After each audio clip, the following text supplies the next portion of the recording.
Hello everyone, in today's video, I'm going to show you how to connect the Moza R3 to Forza Horizon 5 PC.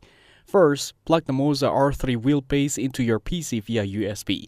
Then connect the pedals and other accessories. Now turn on the wheelbase using the power switch. Download the latest Moza Pit House software from the official Moza website. Next, install and open the software. Now enter the software to test the R3 wheel and firmware is up to date. In the Moza Pit House, calibrate the wheel and pedals. Then adjust force feedback, rotation range, and sensitivity according to your preference. Next, save the profile. Now open Forza Horizon 5 via Steam or the Microsoft Store. Then, go to Settings and Controls and select Wheels and Pedals. Then, game should automatically detect the Moza R3. If not, click Detect Wheel and restart the game. Next, map pedals and buttons are desired.